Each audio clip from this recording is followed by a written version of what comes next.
Hi learners, hope you guys doing great. आज हम लोग पढ़ने वाले इस 30 डेज में, 30 डेज नहीं बोलूंगा मैं, 30 वीडियोस बोलूंगा। इट्स नॉट 30 डेज चैलेंज बहुत हो गया यार। अपन 30 वीडियोस में पूरा बीएसटी कराने वाले। हर एक दिन एक चैप्टर आएगा, सेकंड उसका केस स्टडी आएगा, फिर सेकंड चैप्टर, ऐसे 24 डेज ये चलेंगे और बचे हुए 6 दिन में हम दो चैप्टर के एमसीक्यूज प्रैक्टिस करने वाले। तो बिना समय को वेस्ट किए हुए लेट्स ट्राई कि हम 50 मिनट के अंदर इस चैप्टर को वाइंड अप कर सके। तो शुरू करते हैं फर्स्ट चैप्टर जिसका नाम है nature and significance of management.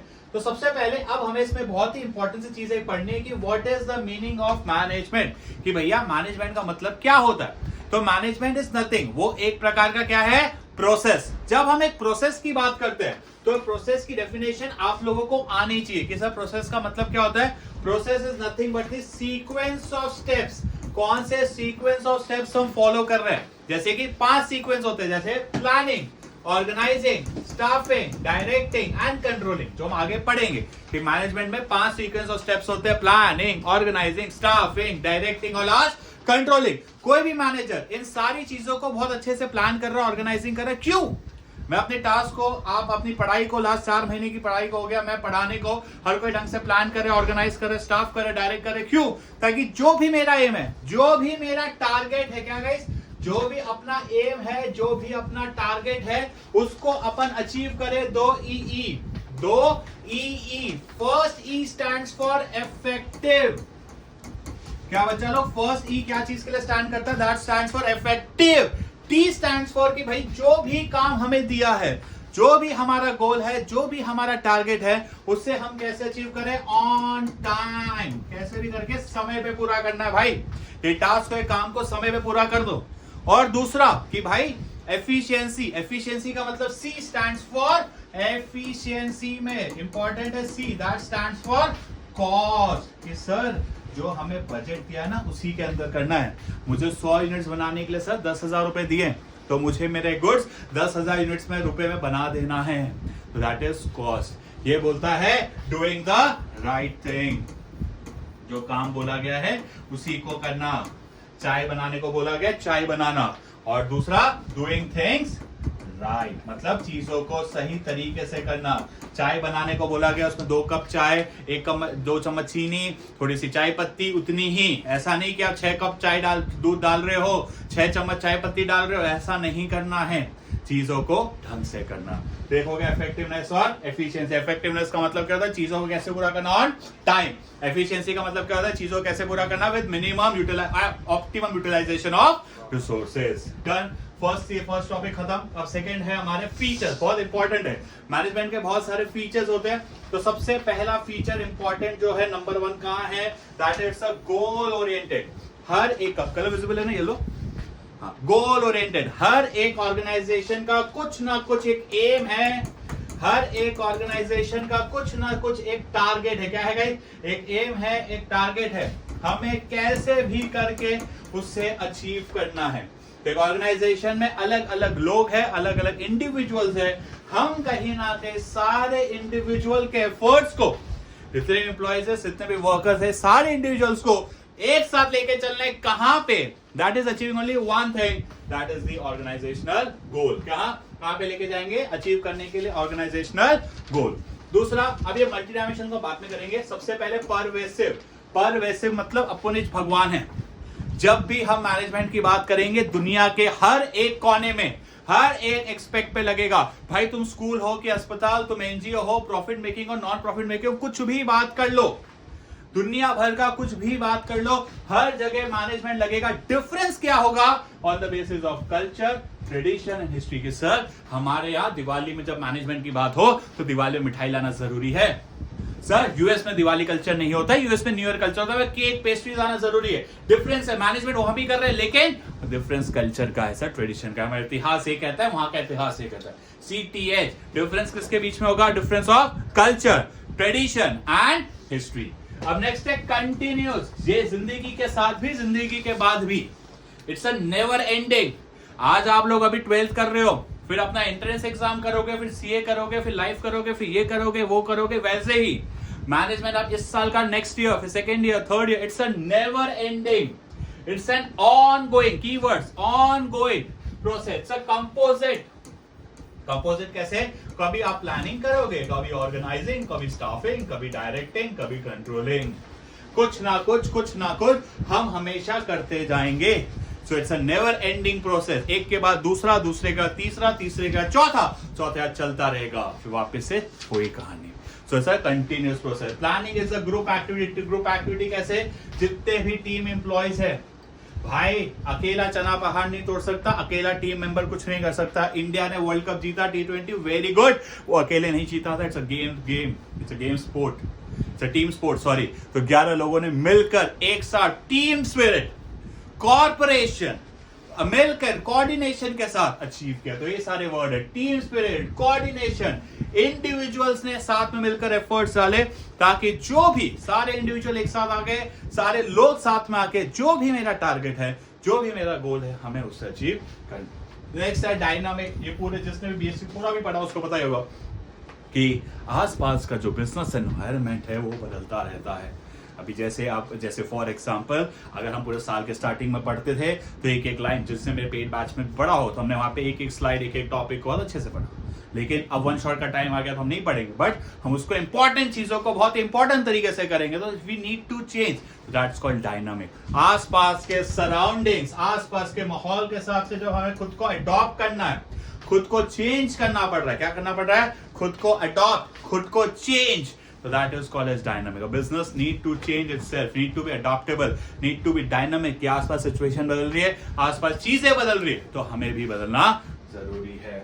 Next, intangible. Management को देखा नहीं जा सकता, but it can be feel. कैसे फील होती है कि जो टारगेट है वो पूरे हो गए, एम्प्लॉयज खुश है, देयर इज ऑर्डरनेस, ऑर्डर है सब, कोई लड़ाई झगड़े नहीं है, चाहो जिसको हम बोलते हैं कि टारगेट पूरे हो रहे हैं, एम्प्लॉयज खुश है, प्रॉपर ऑर्डर है और एम्प्लॉयज में कोई भी लड़ाई झगड़े नहीं है। Features complete. ये सारे फीचर्स फिर से रिवाइज करेंगे। गोल ओरिएंटेड, सारे एम्प्लॉयज के एफर्ट्स को मिलके हर एक ऑर्गेनाइजेशन एग्जिस्ट करती है for some aim, some target, हम फोकस करें उस एम टारगेट को अचीव करना। दूसरा हमने पढ़ा management pervasive, applicable everywhere. Difference होता है सिर्फ CTH, that is C stands for culture, T stands for tradition, H stands for history. फिर continuous management is never ending, हमेशा चलता रहेगा। कंपोजिट फंक्शन, कभी प्लानिंग, कभी ऑर्गेनाइजिंग, कभी स्टाफिंग, कभी डायरेक्टिंग, चलता रहेगा। Group activity, it's a team work, team spirit, सबको साथ में कोऑर्डिनेट करना है, जितने भी एम्प्लॉय सबको साथ में लेकर चल के उसे अचीव करना होता है।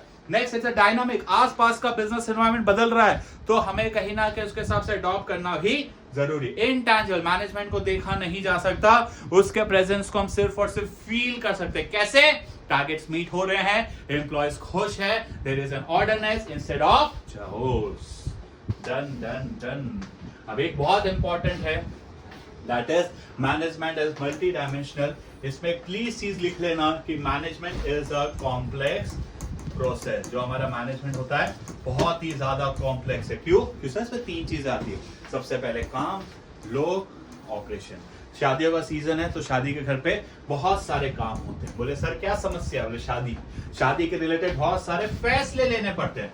जब फैसले लोगे शादी के तो बजट बनेगा तो लोगों की अथॉरिटीज आएगी, रिस्पॉन्सिबिलिटी आएगी कि भाई बहुत सारे काम हैं, कि कुछ काम होगा, स्ट्रक्चर बनेगा। सर एक है शादी, एक है संगीत, एक है सपोज हल्दी, 3 पार्टी करेंगे, शादी, संगीत और हल्दी। ये 3 सेरेमनी मेन होती है हमारे इंडिया में। बाकी ठीक है, तो ये तीनों के लिए ये सारे काम होंगे, ये बजट होगा, ये रिस्पॉन्सिबिलिटी होगी, अथॉरिटी होगी, सारी चीजें। सर सिर्फ काम देने से तो नहीं होगा ना, हमें कहीं ना कहीं इनके लिए अब लोग देने पड़ेंगे। That is management of people. अब मेक श्योर करो कि इंडिविजुअली भी ये इवेंट को अच्छे से कर रहे हैं और इवेंट ऐसा हो रहा है कि टीम में भी साथ में। ऐसा हो कि हल्दी सुबह, ऐसा नहीं सुबह से लेकर रात तक चले, नहीं, सुबह हल्दी हो रहा है, रात को संगीत हो रहा है, तो मिलकर चलना चाहिए। दैट इज मैनेजमेंट, इंडिविजुअली भी और एज अ टीम भी। हमें एम्प्लॉयज की इंडिविजुअल नीड्स तो देखनी है। क्या गाइस? इंडिविजुअल नीड्स तो देखनी है, पर हमें ये भी मेक श्योर करना है ये एम्प्लॉय सारे लोग एक साथ मिलकर भी गोल को अचीव करें। नेक्स्ट है मैनेजमेंट ऑफ ऑपरेशन। बहुत सिंपल, जो भी हमारे इनपुट्स है, हमें हमारे इस इनपुट्स को किस में कन्वर्ट करना है? आउटपुट पे। किस पे? जो भी अपना इनपुट्स है, जितने भी हमारे इनपुट्स है, सारे के सारे इनपुट्स को आउटपुट में कन्वर्ट करना है। They act as a link between, यही वो काम है कि भाई काम डिसाइड कर दिया, काम करने के लोग डिसाइड कर दिए, अब इन्हीं लोगों को बोलो, इन्हीं लोगों को समझाओ कि जो टास्क है, जो काम है, उसे पूरा करना। तो link between people and work, that is a link between the work and people. Done. इसी के साथ हमारा फर्स्ट टॉपिक खत्म होता है विद इन ऑलमोस्ट शायद तक 6 से 7 मिनट में हमने अच्छा खासा एक टॉपिक खत्म कर लिया। That is features. अब नेक्स्ट हम आते हैं what are the importance objectives. Guys ये थोड़ा सा ऐसे ही रहेगा, आप इसको यही स्पीड पे देखिएगा। ऑलमोस्ट कोशिश करेंगे हर चैप्टर 50 मिनट्स तक हम वाइंड अप करें, ताकि वो वन शॉट तभी दिखे, क्योंकि मेरा टारगेट है कि 10 से 11 घंटे में आपको पूरा बीएससी कंटेंट रेडी हो जाए। 10 घंटे इज द लिमिट जो मैं पूरे 12 चैप्टर्स का मान के चल रहा हूँ, ज्यादा अपन नहीं चलाएंगे। नेक्स्ट है व्हाट आर द ऑब्जेक्टिव्स। अब ऑब्जेक्टिव में 3 होते हैं, वो ऑर्गेनाइजेशनल, सोशल एंड पर्सनल। अब हम ऑर्गेनाइजेशनल की बात करें तो 3 आते हैं, सही चल रहा है ना? 3 है, एक है सर्वाइवल, एक है प्रॉफिट और एक है ग्रोथ। क्या बोला? Survival, profit and growth. Survival का मतलब क्या है कि इनिशियली हमें इतना पैसा कमा लेना है। सर्वाइवल में keyword revenue should be equal to cost, कि भाई हमें स्टार्टिंग में इतना पैसा कमा लेना है, इतना रेवेन्यू कमा लेना है, किसके बराबर आ जाए? कॉस्ट। नेक्स्ट है profit. Profit is a vital incentive for business. Risk, हम रिस्क क्यों लेते हैं कि सिर्फ हमने जो कॉस्ट किया वो नहीं, कॉस्ट के ऊपर ओवर एंड अबव हमने जो बिजनेस में रिस्क लिया है, उसके बदले भी तो हमें कुछ एडिशनल चाहिए। ये जो एडिशनल होता है उसे हम क्या बोलते हैं? प्रॉफिट। अब ग्रोथ का मतलब है कि सर बिजनेस बढ़ना चाहिए। कैसे? या तो कैपिटल एम्प्लॉयड बढ़े, सर सेल्स बढ़े, सर प्रॉफिट बढ़े, सर प्रोडक्ट्स बढ़े, सर डिपार्टमेंट बढ़े, एम्प्लॉयज बढ़े, दैट्स अ ग्रोथ। अब एग्जाम में क्वेश्चन याद रखना, क्रेडिटर्स का बढ़ना इज नॉट अ ग्रोथ। अगर हमारे क्रेडिटर्स बढ़ रहे हैं, क्या वो ग्रोथ है? नहीं। तो 3 हमने क्या पढ़े? Survival, profit, growth. सर्वाइवल का मतलब क्या है? Revenue should be equal to cost. फिर हमने profit, vital incentive of taking risk. जो हमने रिस्क लिया है उसके लिए बदले जो हमें रिटर्न चाहिए, that is called as profit. अब जैसे जैसे हमारा बिजनेस ग्रो करेगा, हमें क्या चाहिए? उसमें उतना ही ग्रो करना चाहिए। प्रोडक्ट बढ़े, सेल्स बढ़े, एम्प्लॉयज बढ़े, लेकिन क्रेडिटर्स का बढ़ना ग्रोथ नहीं होगा। अब नेक्स्ट है सोशल, समाज के लिए कुछ करना। समाज के लिए एकदम वही अच्छी बातें, एनवायरमेंटल फ्रेंडली, लोगों को एम्प्लॉयमेंट क्रिएट करना, लोगों के बारे में सोचना, समाज में हेल्थ केयर ओपन करना, ये करना, वो करना, सोसाइटी के लिए कुछ भी कर रहे हो, जो भी आपने सोशल रिस्पॉन्सिबिलिटी पढ़ी हो, वो सारी की सारी कहां पे आ जाएगी? सोशल। लास्ट है पर्सनल। जब भी हम एम्प्लॉयज, क्योंकि एक ऑर्गेनाइजेशन में एक एम्प्लॉयज है, जब भी हम एम्प्लॉयज के बारे में बात करेंगे, दैट्स अ पर्सनल, कि भाई एम्प्लॉयज को अच्छी ट्रेनिंग दो, एम्प्लॉयज को अच्छी सैलरी दो, एम्प्लॉयज को अच्छे नॉन फाइनेंशियल इंसेंटिव, अच्छा हेल्थ केयर, उनके बच्चों के लिए स्कूल, ये सारी चीजें कहां पे आ जाएगी? ये सारी चीजें आ जाएगी पर्सनल की। जब हम एम्प्लॉयज के बारे में सोच रहे हैं, किसके बारे में सोच रहे हैं? एम्प्लॉयज। समझ आया? इसी के साथ हमारे इंपॉर्टेंस भी खत्म होते हैं, ऑब्जेक्टिव्स खत्म होते हैं, ऑर्गेनाइजेशनल, सोशल एंड पर्सनल। अब नेक्स्ट है सबसे important topic, that is the importance of management.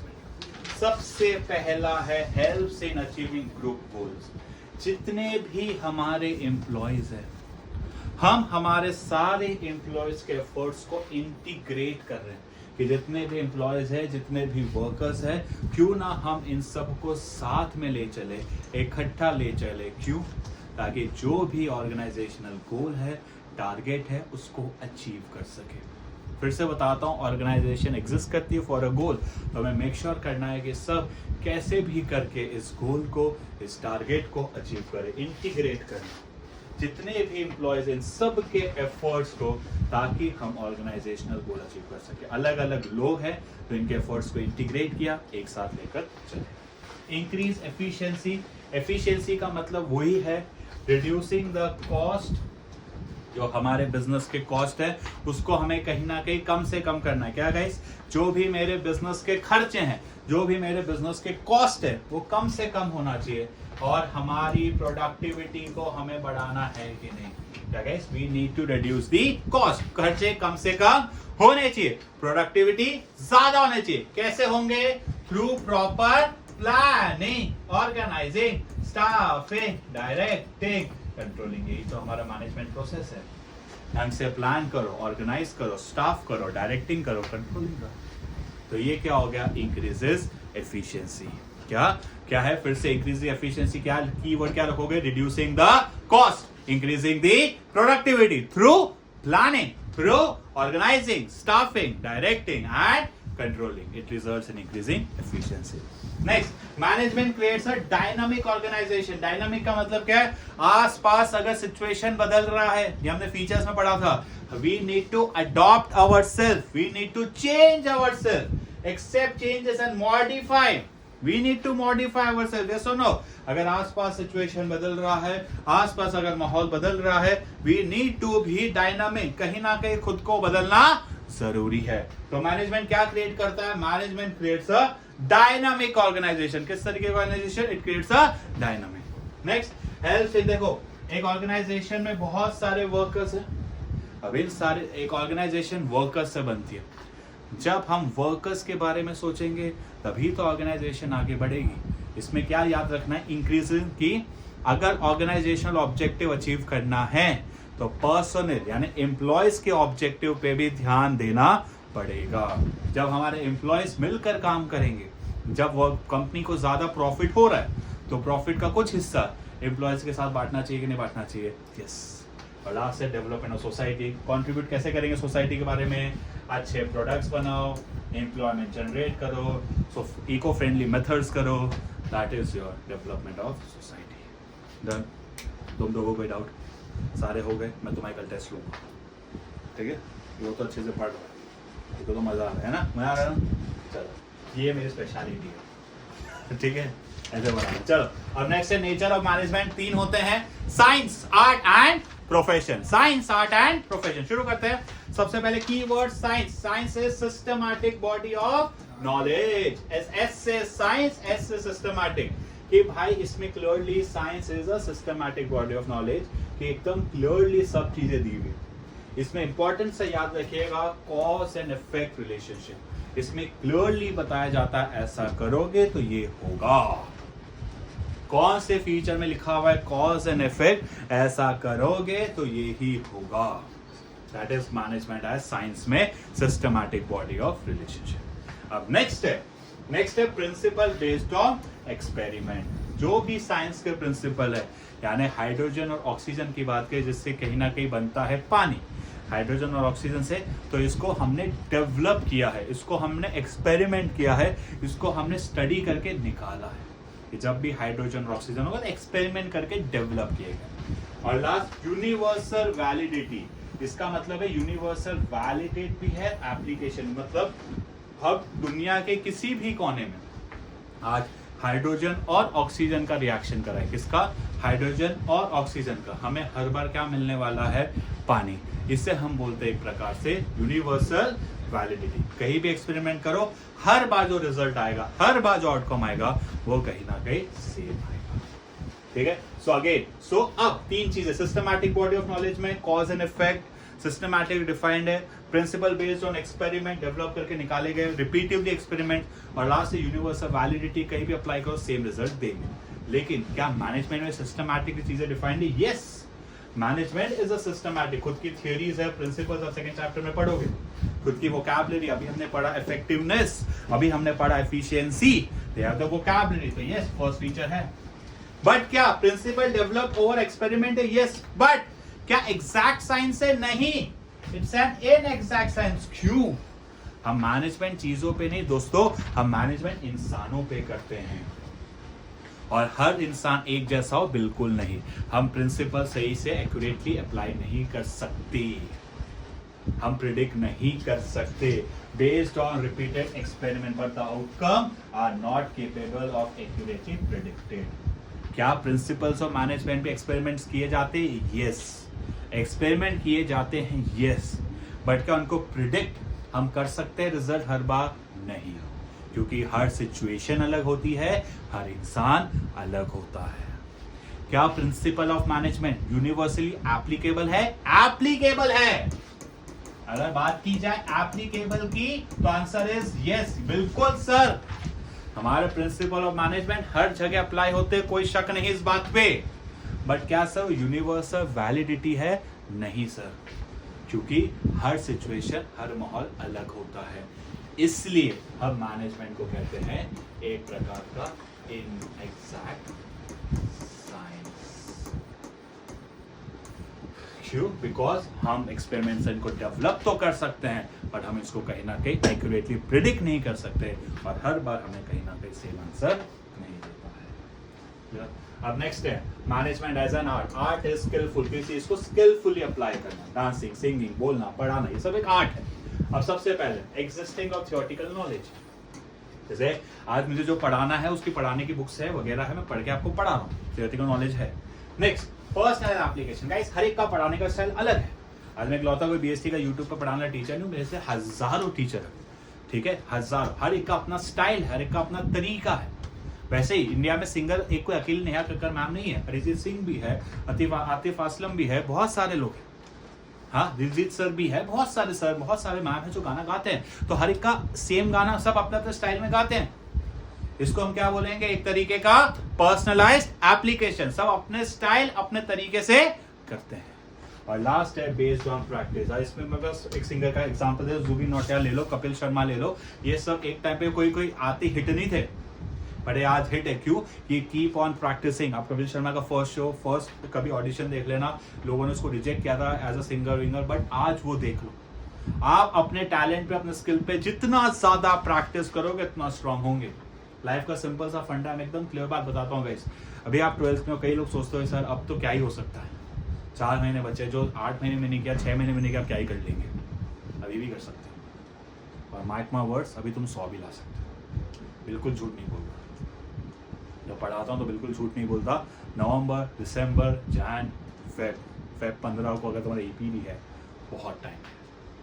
जब हम 30 घंटे में पूरा बीएसटी कर सकते हैं, तुमने अगर 60-70 घंटे खुद से और भी दे दिया ना, लिखवा लो, बीएसटी उधर ही खत्म हो जाएगा। 100 घंटे से ऊपर बीएसटी को देने की जरूरत नहीं है, अच्छे से करना हो। चलो done. So based on practice, इतना प्रैक्टिस करोगे। यस सर, क्या आर्ट में लिटरेचर है? यस सर, अभी तो आपने बताया art gots lot of literature, marketing, finance, HR, ये सारी बहुत सारी लिटरेचर है जहाँ से नॉलेज ले सकते हैं।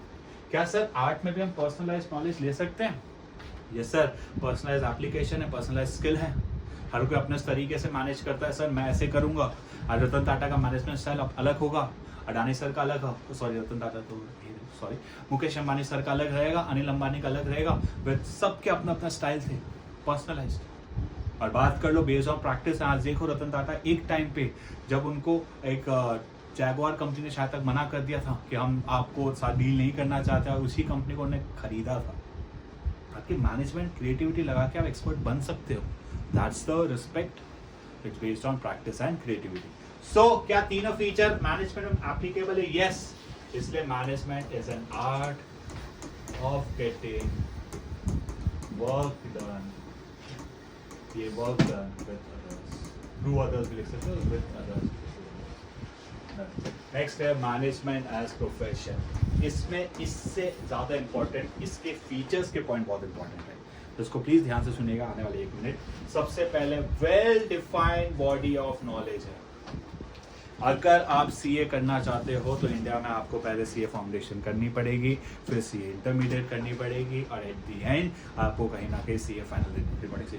हाँ, सीए फाइनल, तीनों चीजें करनी पड़ेगी। That is a well defined, क्या है भैया? Well defined body of knowledge.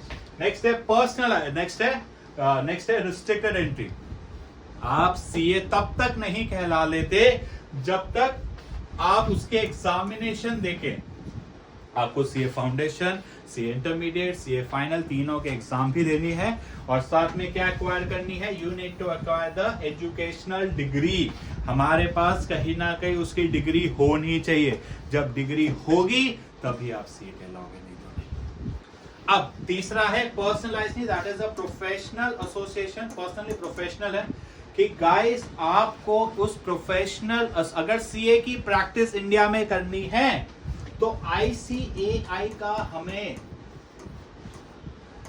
Member बनना जरूरी है। क्या गाइस? जो भी हमारा ICI, institute of chartered accountants of India का, हमें कहीं ना कहीं मेंबर बनना जरूरी है। और यही वो आईसीआई है जो कहीं ना कहीं सीए के कोड ऑफ कंडक्ट बनाती है।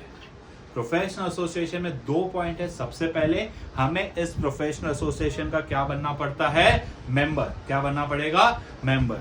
और दूसरा, इसी प्रोफेशनल एसोसिएशन का काम है आईसीए के लिए कोड ऑफ कंडक्ट बनाना। जब हम कोड ऑफ कंडक्ट की बात कर रहे हैं तो कहीं ना कहीं रूल्स एंड रेगुलेशन बनाना। चौथा point, ethical code of conduct. हर एक मेंबर को इस जितने भी नियम है कोड ऑफ कंडक्ट को फॉलो करना है। डॉक्टर्स में बहुत अच्छा कोड ऑफ कंडक्ट है कि कोई भी इंसान मर रहा हो, भले देश का दुश्मनी क्यों ना हो, और उसका कंडक्ट कहता है कि उसकी जान बचाना जरूरी है, बॉन्ड है। और लास्ट है सर्विस मोटिव। प्रोफेशन का सिंपल सा मोटिव है, that is serving the client. जो भी उनकी सोसाइटी या क्लाइंट, उनको सर्व करना। बट क्या अब मैनेजमेंट में और वेल डिफाइंड है? यस सर, एकदम वेल डिफाइंड है। 12th करो, बीकॉम करो, एमकॉम करो, मास्टर्स करो, पूरे वेल डिफाइंड है सर। रिस्ट्रिक्शन, कोई रिस्ट्रिक्शन नहीं है सर। कोई डिग्री विग्री लेने की जरूरत नहीं। मेरे पापा मस्त दुकान को मैनेज कर रहे हैं। दुनिया के बड़े से बड़े बिजनेसमैन, बड़े से बड़े entrepreneurs are college drop outs. कोई रिस्ट्रिक्टेड एंट्री नहीं है सर, कोई डिग्री विग्री की जरूरत नहीं होती सर। अब कोई प्रोफेशनल एसोसिएशन का मेंबर बनना है सर, एक बना के तो रखा है एमा और इंडिया मैनेजमेंट एसोसिएशन। बट क्या किसी के पापा ने इसकी मेंबरशिप ली हुई है? क्या कोई इस एसोसिएशन का पार्ट है मैनेज करने के लिए? नहीं, कोई कंपलसरी नहीं होता सर। जब मेंबरशिप ही कंपलसरी नहीं है तो कोड ऑफ कंडक्ट कहां लगेगा? तो कोड ऑफ कंडक्ट भी नहीं है सर। अभी आपने मैनेजमेंट का मोटिव बताया, प्रॉफिट, ऑर्गेनाइजेशनल गोल, ये सर्विस नहीं है। लेकिन आज की डेट में हम सोसाइटी के बारे में सोचते हैं, कैसे? अच्छे प्रोडक्ट बना के, एम्प्लॉयमेंट जनरेट करके। So basic purpose is profit maximisation, but in fast changing environment आज हम सोसाइटी के बारे में भी सोच रहे हैं, सोसाइटी को अच्छे प्रोडक्ट्स भी बना के दे रहे हैं। तो यार ऑलमोस्ट हाफ एन आवर जैसा चैप्टर हो चुका है और मेरे ख्याल से आधे से ज्यादा चैप्टर हमने खत्म कर लिया है। और सिर्फ हमारे 3 टॉपिक्स रह जाते हैं, levels of management, functions and coordination. लगभग आपका 55 मिनट जो वादा किया था उसमें चैप्टर खत्म होगा। प्लीज कैसा भी लगे कमेंट जरूर करना और do share, do spread. Channel बहुत ही छोटा है, छोटा भी नहीं बोलूंगा, अभी तो बहुत छोटा है। 350 या 360 सब्सक्राइबर है जब ये वीडियो रिकॉर्ड हो रहा था। बट टारगेट सिंपल सा है, जब ये हमारे 30 दिन की सीरीज खत्म होगा, कोई बड़ा टारगेट लेके नहीं चल रहा। एटलीस्ट यार 750, जो ऑलमोस्ट यहाँ से डबल से थोड़ा सा ज़्यादा हो जाए, 750 सब्सक्राइबर करते हैं। लेट्स सी हम पहुँच सकते हैं 750 सब्सक्राइबर। आज ये वीडियो शायद 13 या 14 को जाएगा, उससे 30 दिन ले लीजिएगा। लेट्स सी 14 या 15 दिसंबर तक हमारे 750 सब्सक्राइबर होते हैं क्या? चल आगे बढ़ते हैं। अब 3 लेवल होते हैं, top level, middle level and operational level. अगर हम टॉप लेवल की बात करें, they are the senior most, सारे सी वर्ड, आई मीन गलत वाला नहीं, चेयरमैन, सीईओ, सीएफओ, सीईओ सब इधर आते हैं। Even president and vice president दोनों टॉप लेवल में होते हैं। इनका काम क्या होता है? सबसे पहले ऑर्गेनाइजेशनल के गोल को डिसाइड करना, फिर सर उसको अचीव करने की स्ट्रैटेजीज बना देना, सर आउटसाइड वर्ल्ड के साथ डील करना, आउटसाइड वर्ल्ड के साथ डीलिंग करना, और सबसे इंपॉर्टेंट एक और फंक्शन होता है coordination, coordinating the various departments, production, purchase, sales, जितने भी हमारे अलग अलग डिपार्टमेंट है, ये सारे डिपार्टमेंट को साथ में कोऑर्डिनेट करना, सबको साथ में लेकर चलना, किसका काम है? Top level. फिर से ऑर्गेनाइजेशनल के गोल बनाना, उसकी स्ट्रैटेजीज बनाना, कैसे करेंगे, फिर हमारे कहीं ना कहीं फ्रेमिंग प्लान्स एंड पॉलिसी, जितनी भी सारे एक्टिविटीज है सबको कोऑर्डिनेट करना, और लाइसेनिंग विद आउटसाइड वर्ल्ड, बाहर की दुनिया के साथ डील करना, बिजनेस एनवायरनमेंट के साथ देखना, ये सारा का सारा काम होता है टॉप लेवल। और मिडिल लेवल का काम एकदम सिंपल सा है, इट्स ये लिंक होती है लोअर लेवल और टॉप लेवल के बीच में। इसके अंदर सारे के सारे डिपार्टमेंटल हेड्स आते हैं, purchase manager, sales manager, operational manager, सब इसमें आते हैं। ठीक है, अब इसकी जिम्मेदारी मैं आपको लिखवा रहा हूं, ध्यान से देख लीजिएगा। इम्प्लीमेंटिंग, कलर चेंज करेंगे,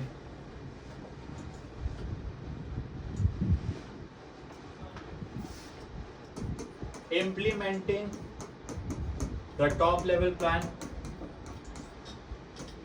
अपने लेवल पे जो भी लोग हैं उनको प्रॉपर काम, अब जो डिपार्टमेंट है उधर नेसेसरी एम्प्लॉयज देखना कि प्रॉपर रिक्वायर्ड एम्प्लॉयज है, फिर इन्हें टास्क असाइन करना, आप लोग आ गए तो उनको टास्क असाइनिंग करना, असाइनिंग ड्यूटीज भी बोल सकते हो। फिर एक और इसका काम होता है इन्हीं एम्प्लॉयज को मोटिवेट करना कि भाई देखो ये लोग कहीं ना कहीं सही से ढंग से काम कर रहे हैं कि नहीं। और लास्ट है एक डिपार्टमेंट को कहीं ना कहीं दूसरे डिपार्टमेंट के साथ कॉर्पोरेशन भी करना, चेक करना कि ढंग से काम हो रहा है कि प्रोडक्शन का परचेज के साथ, परचेज का सेल्स के साथ, हर एक डिपार्टमेंट का एक दूसरे के साथ प्रॉपर कॉर्पोरेशन भी चाहिए। लास्ट है लोअर लेवल सारे एस लेवल वाले सुपरवाइजर, सेक्शन ऑफिसर, ये फोरमैन याद रखिएगा लोअर लेवल पे आते हैं। ये ही वो लोग हैं जो एक्चुअल वर्कर्स के साथ डील करते हैं। यही वो एम्प्लॉयज है, यही वो मैनेजर्स है जो एक्चुअल एम्प्लॉयज के साथ डील करते हैं। इसलिए हम इन्हें फर्स्ट लाइन मैनेजर्स भी कहते हैं। बिकॉज वर्कर्स को कोई भी दिक्कत है तो सबसे पहले इनको बताएंगे, और इन्हें भी वर्कर्स को कुछ बताना तो वो वर्कर्स इनके थ्रू जाएगा मैनेजर्स को। तो इसलिए इनको lower level, operational level, supervisory level और फर्स्ट लाइन, इनके 4 नाम है गाइस। पहले ऑपरेशनल लेवल, सुपरवाइजरी लेवल, फिर लोअर लेवल और फर्स्ट लाइन मैनेजर्स। एग्जाम में आ सकता है चारों के चारों, ठीक है। और इनका सिंपल सा 2 ही काम होता है, प्रोडक्टिविटी को मेंटेन रखो और क्वालिटी को मेंटेन रखो। क्वालिटी को मेंटेन रखने की जब बात हो रही है तो जो भी हमारे ऑर्गेनाइजेशन का वेस्टेज है वो वेस्टेज कहीं ना कहीं कम से कम होना चाहिए। डन है कि नहीं? फोरमैन सारे के सारे डिपार्टमेंटल हेड से बहुत इंपॉर्टेंट टॉपिक है। इसमें से बहुत चांसेस होता है 1 मार्क या 3 मार्क क्वेश्चन बनने में, ठीक है। प्लीज इसको बहुत अच्छे से कीजिएगा, और कोई डाउट हो तो प्लीज वीडियो का कमेंट सेक्शन में डाल दीजिएगा। सर इस पर एक छोटा वीडियो और बना दो, तो सिर्फ एक छोटा वीडियो बना के फिर से हम डाल देंगे। डन। चलो नेक्स्ट है हमारे फंक्शंस। ये फंक्शंस को हम डिटेल में नहीं कर रहे क्योंकि ये आप लोग के खुद एक अलग अलग चैप्टर्स आने वाले, तब इसको डिटेल में पढ़ेंगे। बट स्टिल 5 फंक्शन होते हैं POSDC। प्लानिंग में हम डिसाइड करते हैं क्या करना है, कैसे करना है, कब करना है, ठीक है। ऑर्गेनाइजिंग में हम चीजों को अरेंज करना, it's the time of implement execution the plan. कैसे करेंगे? लोगों को असाइन करना, ग्रुप करना, डेलीगेट करना, अथॉरिटीज, रिस्पॉन्सिबिलिटी, सारी बात ऑर्गेनाइजिंग। हमने एक स्ट्रक्चर बना लिया, अब इसमें काम करने के लिए हमें क्या चाहिए? लोग कहां से लाएंगे? स्टाफिंग। सही इंसान सही काम करे, उसके लिए ढंग से हमें रिक्रूटमेंट करना पड़ेगा, ढंग से सिलेक्शन, ढंग से ट्रेनिंग। ये सब कहां पे आ जाएगा? Cinematic videos must be processed to appear for import. Some cinematic videos must be processed cancel to appear for import. ये सिनेमैटिक शूट हो रहा था क्या? नहीं, नॉर्मल वीडियो में ही किया है। चलो ठीक है, चलो कोई नहीं, अब देखते हैं जो भी इसी को अपलोड करेंगे, देखते हैं। वीडियो सही है ना? हाँ। तो प्लानिंग, ऑर्गेनाइजिंग, स्टाफ, सही इंसान। अब हमें एम्प्लॉयज को डायरेक्ट करना है। डायरेक्टिंग में हम लोग उनको, और पहले कौन सा? Planning, deciding advance what to do, how to do. अब इसको करने के लिए इंप्लीमेंट करना का शुरू करते हैं। ऑर्गेनाइजिंग, स्ट्रक्चर बनाना, लोगों को काम असाइन करेंगे, एक रिस्पॉन्सिबिलिटी, अथॉरिटी, डेलीगेशन, सब ऑर्गेनाइजिंग। फिर इसको करने के लिए सही लोग, तो सही से RST, recruitment, selection and training. फिर एम्प्लॉयज आ गए, अब इन्हें उनको डायरेक्शन देना, गाइड करना, मोटिवेट करना, लीड करना, कंसोल करना, ये सब कहां पे आ जाएगा? डायरेक्टिंग। और चेक करना, जो हमारा टारगेट था वो अचीव हुआ कि नहीं हुआ, जो मेरा गोल था अचीव हुआ कि नहीं हुआ, वो हम कहां करते हैं? That is controlling. सिंपल सी बात है। बर्थडे पार्टी कब करनी है, कहां करनी है? प्लानिंग। एक स्ट्रक्चर बनाना, कहाँ करोगे, कैसे करोगे, किस किस को बुलाना है? ऑर्गेनाइजिंग। अब उसके लिए आपने लोग फाइनल कर लिए, स्टाफिंग। अब कहीं ना कहीं एक्चुअल में बर्थडे पार्टी करना, दैट इज कॉल्ड डायरेक्टिंग। और चेक करना कि जो है सही से चल रही है कि नहीं चल रही, कोई दिक्कत है कि नहीं, तो that is your controlling. Next है हमारा coordination, last topic of this chapter. और 45 मिनट्स में ही चैप्टर को खत्म कर देंगे, ठीक है। अब नेक्स्ट है कोऑर्डिनेशन।